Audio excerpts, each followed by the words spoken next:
You know, when it comes to Monday and you're like running, because I was out yesterday, I was at Post Malone. Awesome. So you get to Monday and you're just like running. Or the Monday, it's fucking Friday. Exactly. Yeah, like, hey guys, if you're listening, let me know that you can hear me. Let me know that all is good. I just want to make sure before we get going.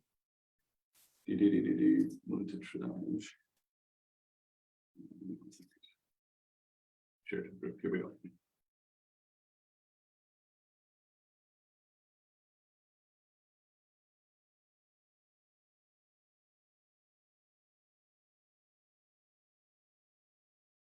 Okay, I think we're good.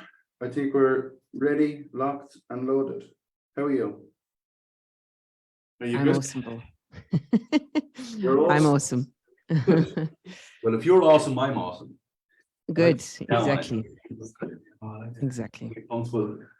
So what I want to do, if you guys don't know who I am, my name is Bill Welch. I am the founder and owner of the Objection Box, where we are, I want to politely say this, I want to be very gentle when I say something like this. We are in a position where we're ultimately changing how people should learn how to make sales. And we're learning how the sales industry works, and we're teaching people how to navigate it effectively and properly. And I've been very fortunate over the last 10.5 months to have worked with some amazing people. And Michelle is one of those lovely people. And and you know me, Michelle, I don't fucking flop and I don't talk shit. If I say it, I mean it. And if I mean it, I say it. So it's what I love about you dearly, Bill. It's been a privilege to have coached and trained, but also become really, really good friends over the last couple of months. And your journey is really, really powerful. It's inspirational, but it's also really important. Because when you and I first spoke, you were very much like a lot of people that I see, have done multiple different things, you know, have been in the industry for a good amount of time, and just not necessarily have set the world on fire. But that all changed. Yeah. Let's go back to that time when you come in. But before you do that, just let everybody know who you are, where you're from, what you sell, and we'll go from there if that's fair enough. Yeah, all good.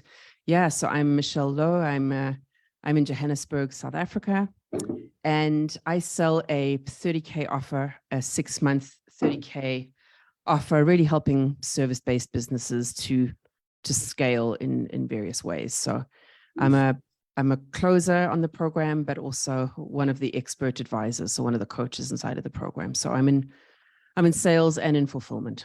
Brilliant. Can I ask you this actually, just based on what you said there? Do you find it hard selling a $30,000 program? Well, it is. This is so interesting. If you had said to me before I joined Objection Box, you're going to sell a 30K offer, I would have said to you, you're mad. There's no ways I could do that.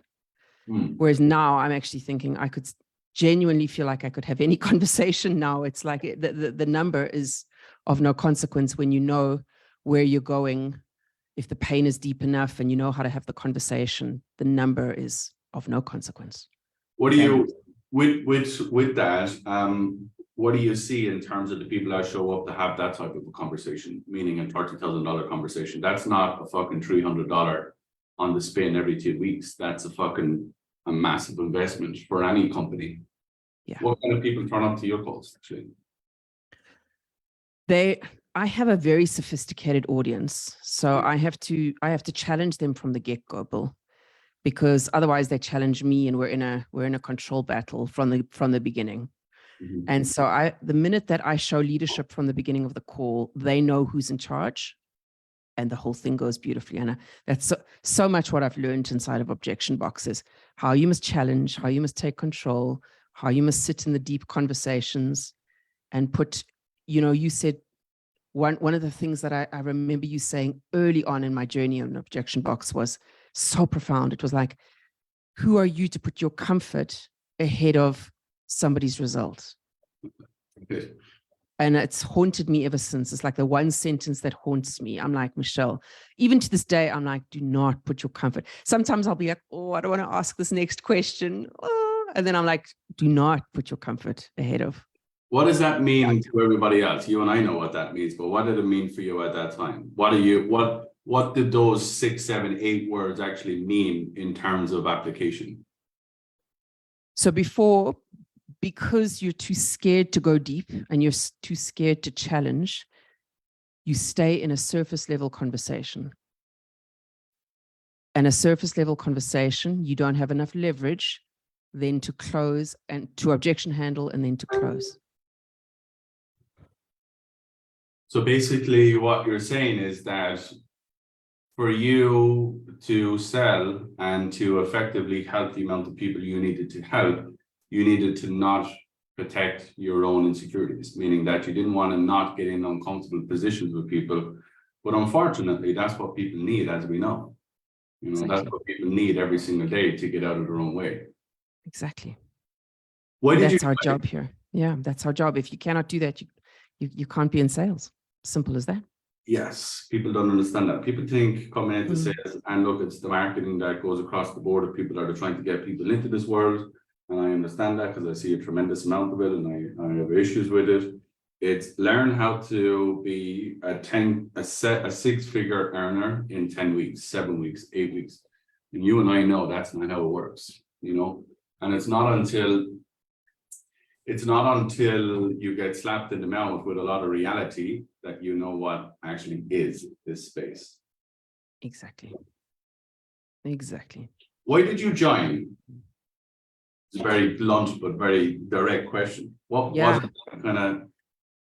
So I mean, most of you would have read my journey in the group. I posted it earlier in the week, but No. So interestingly enough, I mean, I've been in sales. I'm 46. I am no spring chicken. You look younger than I. Thank you, Phil. I wish. I'm 16 years older than you, dear God. But yeah, so I've been in sales a long time, and I've been in key accounts, and I've sold office automation, which is so boiler room. I mean, it's Wolf of Wall Street stuff. It really is. Yeah. And my best friend and I were in that industry for 11 years, and she's still in it. And it was good because it was the best foundation to sales I could have had. We were the only 2 women closers in the company, and we used to travel the world because we used to exceed target and then get to travel the world. So I traveled the world in that career. Yeah. And even traveling globally, we were the only 2 women closers. So I've been in a male-dominated environment a long, long time. Yeah. And it got to a point when the pandemic hit. I knew this was my way out. I had been looking for something for a while.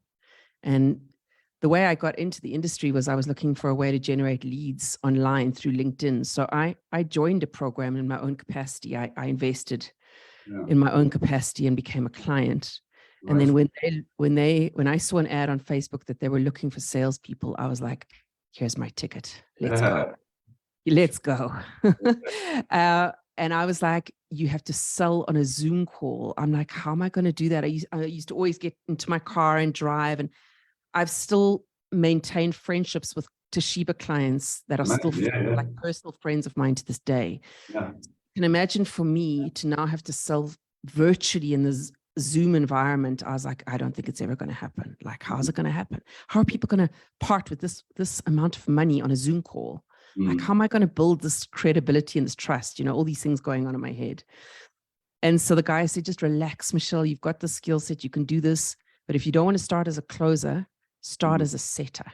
Oh, shit. Right. So that's what I did. I started as a setter. I put my pride in my pocket, and I was like, hopelessly overqualified for the role, probably. But yeah, but I said to myself, if that's the case, then you be the best damn setter the company's ever seen and ever will see. And I was that. And so the closer, I had a relationship with one of the closers. We used to close like beasts together. It was my set, and I'd put my call through to her, and she would just close. We had an amazing ratio. Yeah. And she left the company, and the next company she went to, she was like, you're looking for setters. I happen to know someone. And she put me in touch with my current offer now.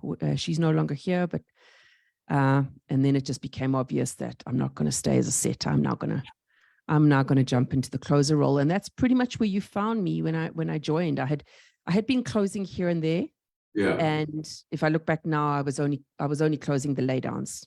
Right. Like I think anybody pretty much could have closed them. I thought I had the skill set, but I couldn't objection handle at all. Had no idea how to do that. Yeah. Then I heard your podcast with Eli. Yeah. And I was like, who's this guy? I want a piece of what this guy does. And I booked, I think I went onto your website. I can't even remember. And I booked a call in immediately. Sure. And that was it. That was it. Yeah. I'm very much like you. I buy like you. If I like you and I see that you're putting value to me, I'll pay. I like pig out on you, meaning I'll go out and do all the research that I possibly can before I speak to you. I did that with a guy that I'm actually going to consult a little bit with. His name is Charlie Morgan. He's a UK guy here with client acquisition. Really clever young kid. I think he's like 24, 25 years of age. Built a second business. You know, one of these real kind of good people. And I did exactly like you. And I spoke to him, and I was like, I'm in. And I've done all my research. I buy how I'd like people to buy too. You know what I mean? And you're pretty much like that too. If you're going to have a conversation with somebody, go out of your way to figure out who the person is, what they bring to the table, and what they're going to give you. You know, that's just how I've always worked. Absolutely. I'm the same. Yeah. When you joined, what were you struggling with? I know you said the objections were obviously a big thing and you were kind of closing the laydown, but what were you specifically struggling with? To be honest, I think the biggest takeaway for me was when the penny really dropped. It was like, oh my God, the amount of control you've got to take, the amount of leadership you have to have. And now, as my journey's progressed inside of Objection Box, how you actually need to slap people around in order to get them out of their flawed thinking, their limited mindsets, and how you have to challenge them. And I'd never been taught that before. In 20 odd years of sales, I'd never, ever been taught to challenge a person's mindset. It was all selling on features and benefits and BS like that. And I was like, I can't do this anymore. There's got to be more to these conversations to affect a serious transformation. And now this last 30K deal I just closed, she said to me, I've never been on a call like that before. Never, ever. Thank you for being committed to my transformation and not just selling. And I was like, wow, that's really, I just wanted to leave that with you, Bill, because that's a testament to everything I've been taught here inside of Objection Box. Yeah. I always tell people, if you go there looking for money, you're going to get a slap in the mouth. But if you go there and you help people, they're going to give you exactly what you want. I think people have the misconception of what selling is, and people have the idea of taking rather than giving. Exactly. And I learned very, very quickly, because I come from fitness, and I come from, like, my mom has a pub in Ireland, and we're relationship builders, and we like people. I've always been of the opinion, if I get enough people what they want, then they ultimately will give me what I want. And I just learned that very, very quickly when I operated in sales. That's a Zig Ziglar quote. Yeah. I can't help anybody if they don't get help first, because that's how it works. You know, and I always say to people, like, people always come to me and they're like, why should I cold call, or why should I do my own sets, or why should I do this, that, and the other stuff? It's like, well, what do you want out of all this? Well, I just want to get paid more. Okay, well, if you get the company paid more, what's that ultimately going to do for you? And they're like, oh yeah. You're like, some people, as you say, needed just the slap of reality to come back into fucking where it is. Companies like Toshiba and Sony and all of those aspects, very much like Mike Hennebury. When you sell for those types of companies, you're selling on reputation, relationships, and you're selling on market, I suppose, share. That's what it is. You're selling on Toshiba. You're selling on the name. You're not selling. It wasn't Michelle that was selling. It was Toshiba. It was Michelle from Toshiba. That's it.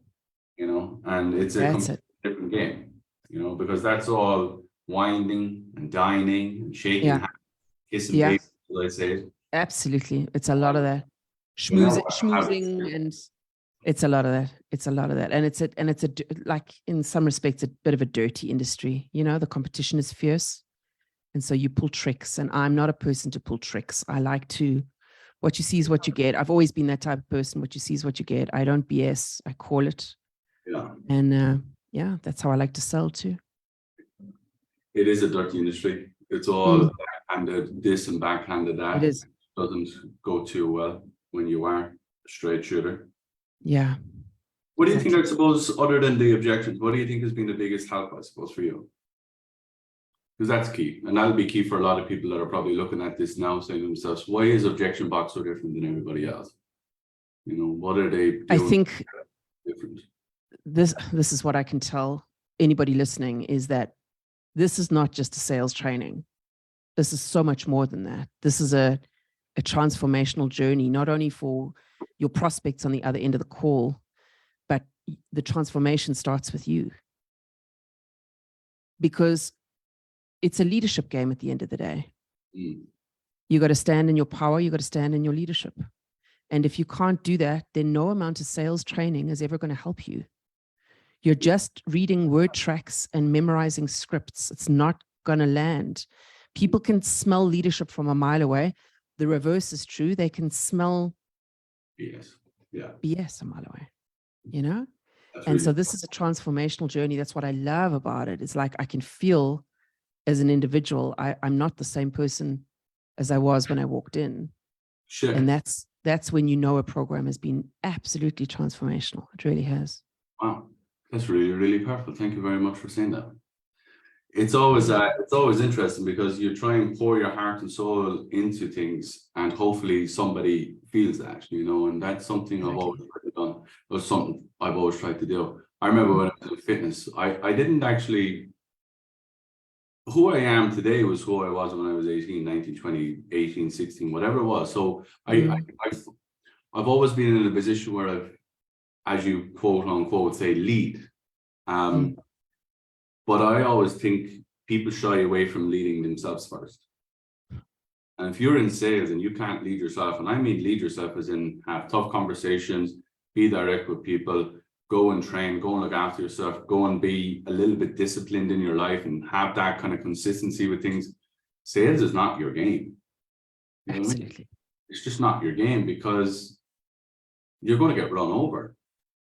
People like you, Michelle, and the others inside will run you over, because they just look at it differently. They just act differently. They behave differently.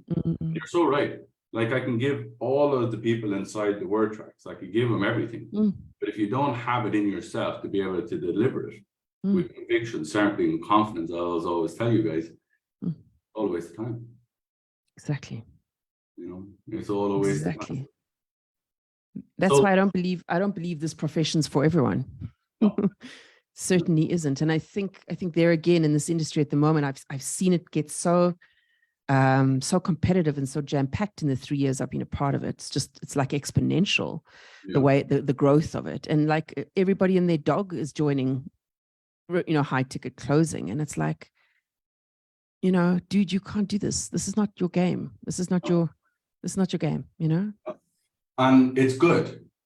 It is really, really good. But the other side of it is that you gotta go and taste the wine to figure out whether you like it or not. Yeah. You know? It's funny that you say that. My brother is coming home from Australia, and he's gonna come and work with me. Oh wow. Now, he's not just my brother, he's actually my twin. Oh wow. So that's going to be interesting. Now, he's very much like me though, Michelle. So that's what's really interesting, and that's what will be interesting as things move forward into 2023 and beyond. We grew up together, went to the same school, played high level sports. Me played it at a different level than him, but he still played good high level sports. He joined military after me. He went to Australia and built a life for himself. It's not easy there, as you can imagine. So he's had a lot of traits that I have had, but ultimately in different places. He hasn't come to a new country and built 2 new businesses. Do you know what I mean? So there's a lot of different things. So I'm interested to see how he figures it all out and goes through it all. But the thing with it is, Michelle, is if you're willing, there's always a way. You know, Exactly. and that's the key, because what I ask you guys to do every single day is to turn up. It's not easy, you know, it's not nice. It's not nice coming to a call and Bill is like, this is wrong, this is wrong, this is wrong, this is what you're going to do, this is what's going to do, and this is what you're going to do over here. Yeah. And I think we've been very fortunate. Well, I've been very fortunate to see the instant results of just saying X, Y, and Z. When I was in fitness, keep people on the right track, Michelle, for 12, 18, 24 weeks. Fucking draining. I used to get messages on a Saturday evening from some lady like, I don't know what to do, Bill. My husband wants to call a takeaway. What am I to do? I'm like, Saturday evening, 7 o'clock at night, if you don't have enough resilience in your fucking ball, in your, I was going to say, if you don't have enough resilience in your stomach to not do that, then I can't do anything anyway. Exactly. I think with the sales aspect and what we do, the instant results, you know, have helped carry the message forward. Because it's just in your face over and over and over again, the type of results that are going on. But I think that's important too, you know, because Absolutely. you learn it right and you do it right. Sales is an easy game, you know, but I don't think people should chase easy. And I don't think you chase easy. If you're looking for it to be easy, it's never going to be easy, you know? You know, the thing is, if you look at it like this, it's the ultimate character shaping activity you could ever do. It just shapes your character. There's no ways that it can't. It's like rejection, hearing no 4 or 5 times a day. Like, what? Most people would never, ever put themselves in that position. I mean, I started at Toshiba. I was given a thick phone book like this and a phone. And it was like, you go, baby. Build a client base, and it's 120 calls a day. Yeah. For about 5-6 years. It was like a sales boot camp for 5 years is what I undertook. But at the end of the day, I always say, I've got a rhino hide for a skin. No is just not right now, Michelle. That's all it is. Yeah. You know, it's not no, it's just not right now. You've had the hard school of knocks, I call that. Which is 5 years of rejection. So the word you doesn't raise a fucking hair on your skin. I've had that too. I've had that in military where you're fucking told, I'll go back. I had it in sport where a ball breaking left or a ball breaking right can be the difference between you winning the game and losing the game. And that's how fine it is at the top of those sports. I went to military, where you're basically shouted at because your fucking boot is scuffed for 4.5 years. I came to London and I had 2 numbers in my phone, my partner Grace and her dad, and I built the fitness business out of that. And then COVID happened, wiped me off the board. I had a baby due in 6.5 weeks, my second one. So what I'm saying is, like, my story is not better than yours, but I'm just backing up what you said. It's that constant aspect of rejection over and over and over again, and still having the resilience to keep moving forward. Still having the resilience just to keep pushing, you know. When I got let go with 7 and all that great stuff happened and all that stuff, I hate to pull up history. Most people would have just went for the easiest option, and they would have went for, where can I find the next job quickly so I can start to build again. And I'm like, no, let's do something that is really, really challenging, and that will really, really push me out of my comfort zone and put myself way out there. So I respect that, because what you've said completely validates everything I've always preached and told people and educated them on, is that if you're not comfortable with the rejection, you're in trouble. You know, you're not used to it, to get punched over and over. You have to just make friends with the rejection. It's as simple as that. You got to, I know it sounds so cliche. It's such a sales cliche. Let's give them some data. Let's give them some action. Yeah. How did you make peace with getting rejected? Such a good question. Right. Let me tell you a story. So this is a Toshiba story. I was in at one of the biggest insurance companies here in South Africa. I had 4 machines in with them on demo, on trial, which is like the holy grail of sales in that industry. It's like if they're on trial, it means it's probably a hop, skip, and a jump, and you got the deal right. Right. So now I've got this massive nationwide deal to put these Toshiba printers in all of these insurance branches all over the country. Yeah. And long story short, Nashua kicked me out.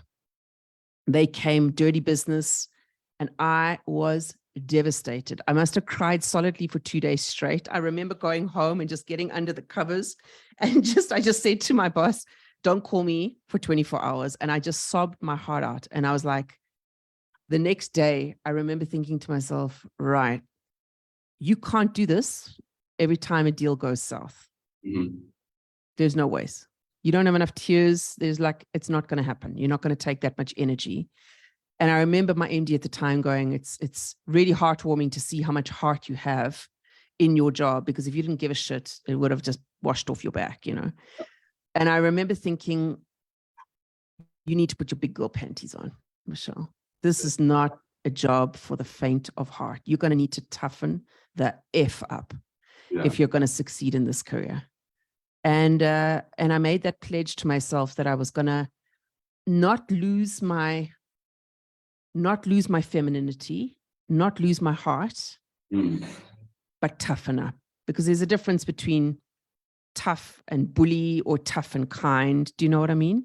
And so I think it's so difficult for us women to be in such a male-dominated industry and still appear feminine and still be true to who we are as a woman. Do you know what I mean? I don't want to be some ball-breaking bitch. I mean, that's not me. No. But it was this element of you can be strong and be a woman and make rejection your friend. And that's what I vowed to myself. Yeah. I think it's really important what you just said about ladies, because I've coached a lot of ladies. And one of the biggest thing that I hear over and over and over again is, if I say that, it's going to give X. I always tell people, don't use my words like I use them, because we're all of different capacities and we're all different places. Use the words that make sense to you, but use it with you. And what I mean by that is use it with the person that you want to be. Use it with the power that you have within you that you may not want to even come to the light of day. You know, so I think everybody has enough in them when they can lead, but you can only do that, as we will come back all the way to the start, with leading yourself. Yeah. Because if you want to get lost, you'll get lost. So I always say that to people. If you want to get lost and you're okay with getting lost, you'll get lost. No, but if you want to continue to be successful at it, you can do whatever the hell you want to, because you say it. Exactly. You know, and that's really important, because if you say it, then it's done. Correct. The only person that will ever stop you is who? Yourself. The amount of people that didn't want the objection box to be a thing was massive. But it doesn't really matter. Why? Because I wanted it to be a thing. And I wanted to be here, you know, and that's the important part. Yeah. The other side of this, Michelle, is I'll give you a second thing on that in terms of how do you overcome the fear of rejection. If you're not working for a company like Toshiba and you're not in a position where you're a lady, if you're a man, how I overcame fear was I looked at the outcome of what I wanted to have and I said to myself, what's more important?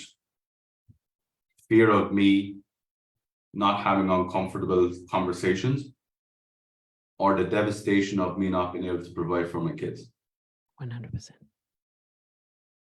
And I say that to people all the time that have kids. And I say to them, like, you don't have a choice. People are like, I don't want to ask that question. I don't want to do this. I don't want to do that. I want to be very serious with them. And I said, you don't have a fucking choice. And they're like, what do you mean? 100%. I'm like, well, you've got 2 kids, buddy. Yeah. You've got bills. You've got a mortgage. You don't have the luxury of having insecurity. Yeah. I don't have children of my own, but I've got a 1-year-old niece and she's my everything. And it's like, I literally think of her in those moments where I'm too scared to ask the question. I'm like, think of Emily's education, want to send her to a really, really great school, want her to have everything she ever desires, you know, she's like the apple of my eye. So yeah, I completely get that, Bill. You know? Because at the end of the day, the conversation that you and I have, or you and your prospects will have, by the end of that day, they won't know your name. But you'll have the knockoff confidence. And where does that go? That carries with you. You know? And if you don't do it today, you won't do it tomorrow. And if you don't do it tomorrow, you won't do it next week. And if you don't do it next week, you won't have the courage or anything to do it next year. That's fact. So I always tell people, like, get out of your own way.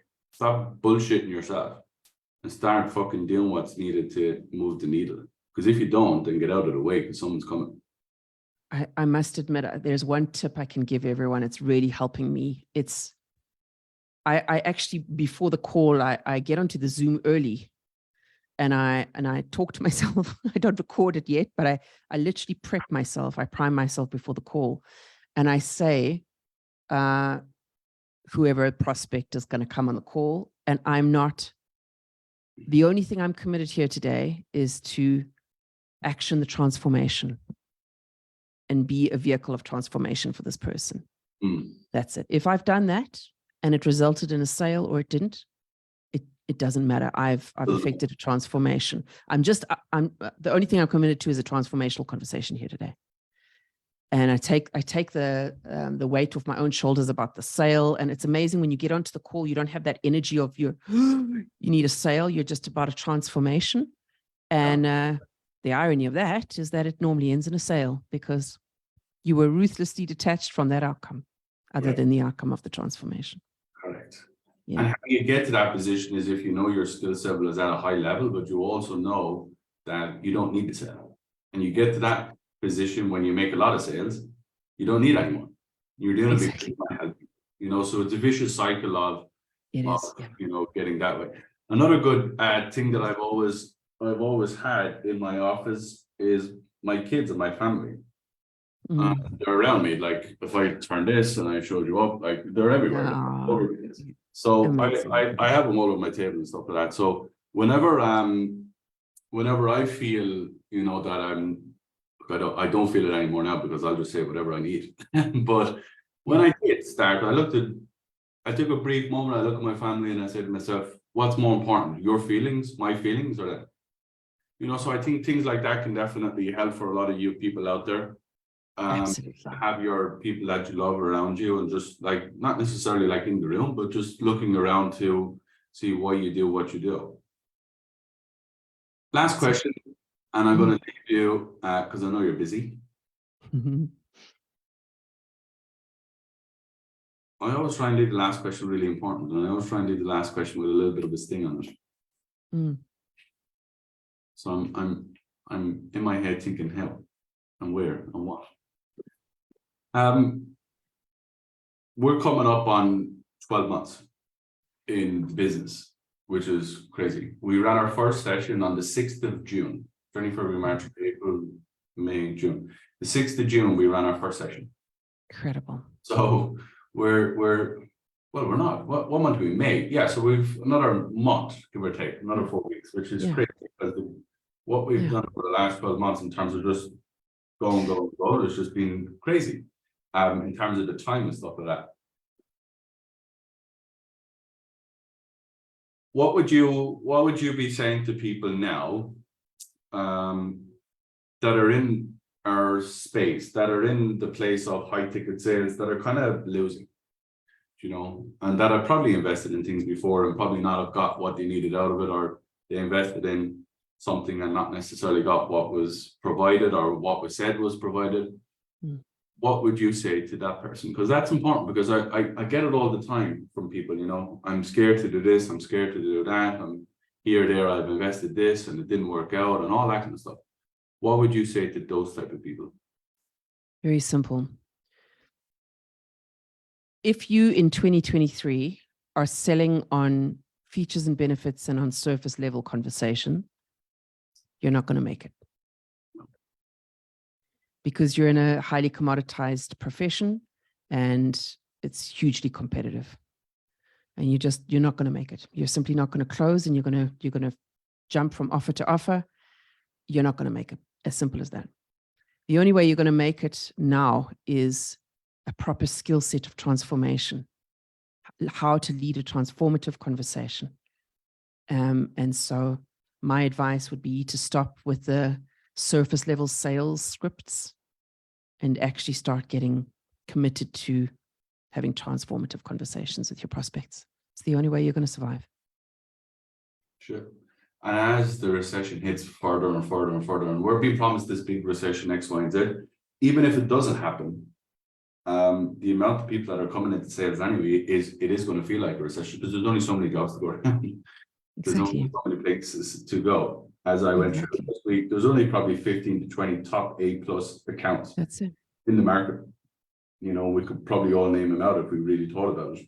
And there, if you think of it, 15 great accounts, 5 salespeople on each account at that time. What is that? That's like what, less than 100 people? So if you're not in the top 100, like you're potentially in trouble, you know, and you're always attention, you know, and that's just how it works. That's just how it does.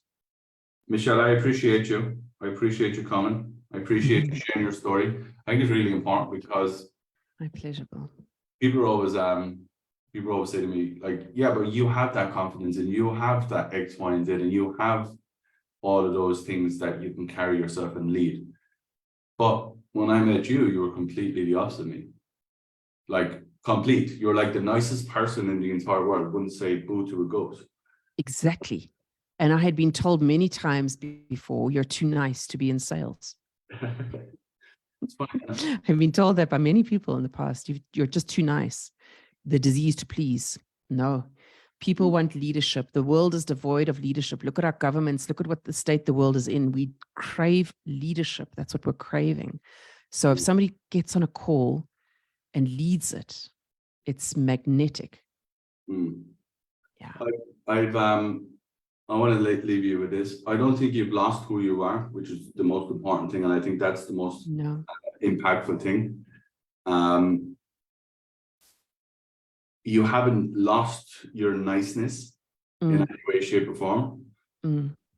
What you have done is you've actually got nicer. And you're going to say to myself, what does that even mean? You get nicer when you actually help people.